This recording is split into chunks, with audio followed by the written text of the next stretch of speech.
C'est le moment de votre journal. Voici les titres. La CEDEAO annonce ses sanctions de fermeture de toutes les frontières avec le Mali et à Ayoru, ville nigérienne proche de la frontière. Les habitants s'inquiètent des conséquences de cette fermeture. En Côte d'Ivoire, l'on redoute une pénurie alimentaire les jours à venir à Bonois. De nombreux commerces de cette ville ont été détruits suite à un conflit opposant les autochtones de la localité aux allochtones.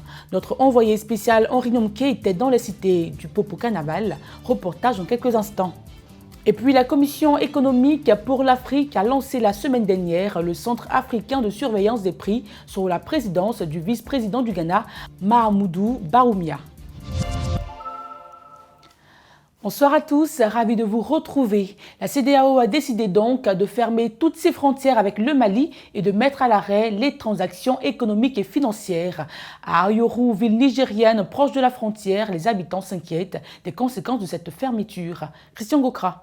Depuis quelques jours, avec l'annonce des sanctions de la CEDEAO, les habitants de la ville d'Ayoru observent déjà les effets de la fermeture de la frontière avec le Mali. Tous les camions sont actuellement bloqués au niveau de la douane à Ayoru. Les sorties et les entrées sont interdites. Aucun passage n'est observé. La situation est très inquiétante car les échanges avec le Mali voisin sont essentiels pour la ville, notamment concernant l'approvisionnement en produits alimentaires du marché du dimanche. Coup dur pour les habitants de la localité, surtout que les denrées de première nécessité sont importées. Il s'agit du thé, du sucre et de la pâte alimentaire. Une situation qui favorise l'augmentation des prix des produits. Autre conséquence pour les habitants, la fermeture des frontières complique les déplacements entre les différentes localités aux abords du Mali. Aucune visite au niveau des villages de la frontière à Koudougou, situé à des kilomètres, n'est possible car la police n'accepte pas le passage des véhicules. Ce qui inquiète les habitants d'Ayoru, c'est de ne pas savoir combien de temps durera la fermeture des frontières avec le Mali. Ce sont 300 000 ménages tananariviens qui devraient bénéficier de l'aide sociale des bailleurs de fonds dans le cadre de la crise économique engendrée par la Covid-19. En 5 mois, 150 000 foyers ont pu bénéficier d'un don en espèces de 15 000 francs CFA. Pour les 150 000 autres foyers qui n'ont pas reçu d'aide, l'attente est longue. Plus de 40 000 tananariviens ont porté plainte auprès de la mairie et des milliers de personnes ont également manifesté dans plusieurs quartiers de la capitale pour la même raison. Jusqu'ici, le gouvernement tente de rassurer les personnes en attente des dons. Nous en avons parlé le jeudi dernier, plus de 3000 tonnes de nitrate d'ammonium sont stockées au port autonome de Dakar, en plein cœur de la capitale sénégalaise. Après la double explosion au Liban, les autorités sénégalaises se sont alors mobilisées pour trouver une solution afin de sortir cette substance chimique dangereuse du pays. Depuis vendredi soir, le nitrate d'ammonium stocké dans le port de Dakar est chargé dans des camions de 30 tonnes, direction le Mali. Selon les autorités portuaires sénégalaises, une procédure d'urgence a été mise en place pour évacuer le plus rapidement possible la totalité de la cargaison. Par ailleurs, en Côte d'Ivoire, l'on redoute une pénurie alimentaire les jours à venir à Bonois. De nombreux commerces de cette ville ont été détruits suite à un conflit opposant les autochtones de la localité aux allochtones. De nombreux autres biens ont subi des dégradations. Notre envoyé spécial Henri Nomke était dans la cité du Popo-Carnaval, suivant son reportage. Les visiteurs qui entrent à Bonois depuis les événements malheureux de ces derniers jours est marqué par l'ampleur des dégâts au niveau de la gare. Autour et à l'intérieur du marché, les effets de la violence sont indescriptibles. La grande inquiétude se situe au niveau de la nourriture qui risque de manquer. Forcément, cela pénalisera les habitants de la ville, puisqu'actuellement, il n'y a même plus assez de boutiques ouvertes. Et vous allez voir que les quelques boutiques qui sont là seront pris d'assaut. Forcément, quand il y a plus de consommateurs que de produits, il y a forcément augmentation des prix. L'on envisage déjà la solution pour faire face à une éventuelle pénurie. En fait, le marché, c'est vrai que c'est l'espace que la mairie nous a loué. Mais chacun a bâti son étal. Chacun va reconstruire son étal et les activités vont reprendre. En ce qui concerne la relance des activités au marché, ces commerçantes se veulent rassurantes. Nous allons reconstruire. Il y a eu des débordements, c'est vrai. Il y a eu des litiges. Après les litiges, on se réconcilie. Après la réconciliation, on va rebâtir.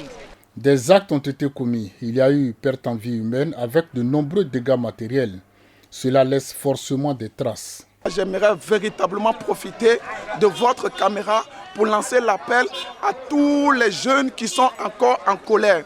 Nous comprenons leur colère, nous respectons leur colère, mais les autorités sécuritaires se sont déplacés pour venir nous parler.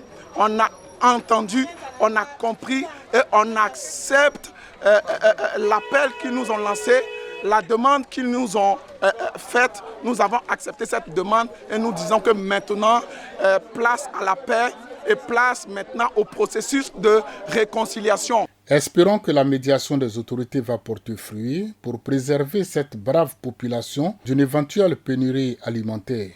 Dans le village de Sangoli, une séance de formation dans le domaine de l'agriculture a démarré ce samedi 22 août. À cette séance de formation sur la question de la formation intensive en entrepreneuriat vert, ont pris part les agents de l'organisation professionnelle agricole, l'OPA. Les détails avec Nunsi Toubon.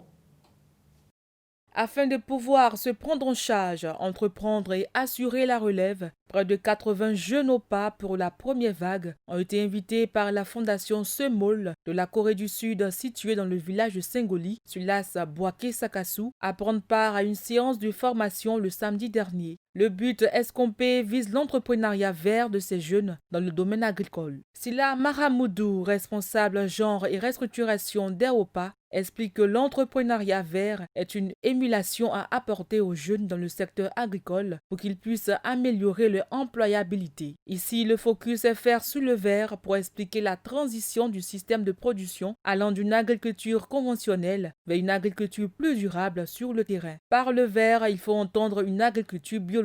Saluons l'initiative de la fondation Semol. Les participants ont exprimé leur satisfaction de prendre part à cette séance de formation qui leur permettra de se prendre en charge dans le futur. Toujours en Côte d'Ivoire, les drones et leurs propriétaires devaient être identifiés avant le 30 novembre 2020. Selon un rapport du communiqué de l'ANAC, l'identification de ces aéronefs télépilotés et leurs propriétaires répond à une meilleure supervision de la sécurité et de la sûreté de l'aviation civile. L'autorité nationale de l'aviation civile prévient toutefois que les personnes qui ne s'aligneraient pas sur cette exigence se verront infliger des sanctions. Dans l'axe de l'actualité, la Commission économique pour l'Afrique a lancé la semaine dernière le Centre africain de surveillance des prix sous la présidence du vice-président du Ghana, Mahamoudou Bawumia. Cette initiative continentale unique en son genre vise à regrouper les prix et les taux de change de tous les pays africains en une seule plateforme facilement accessible aux citoyens, aux décideurs et aux autres parties prenantes. Commentaire Ténikoumou. Lors du lancement virtuel de la plateforme, la secrétaire exécutive de la Commission économique pour l'Afrique, Vera Sawe, a fait remarquer que le rôle des bureaux nationaux de statistiques sera crucial pour garantir que cette plateforme dispose de données opportunes, exactes et à jour. Selon elle, le manque de données sur les prix pour leur permettre de surveiller, d'analyser et de gérer les économies grâce à des décisions politiques éclairées a souvent conduit à des troubles civils. Lorsque les prix des produits comme la nourriture, le pétrole et l'énergie grimpent, les populations descendent dans les rues et manifestent. Par ailleurs, Mahamoudou Bawumia, vice-président du Ghana, a exhorté le gouvernement africain à investir dans les infrastructures d'éthique, les outils de collecte de données numériques et appelle les chefs des bureaux nationaux de statistiques à collaborer avec la Commission afin de transformer le système statistique du continent. Et c'est la fin de votre édition. Merci à vous d'avoir été avec nous. Je vous dis à demain sur l'UFC Africa TV.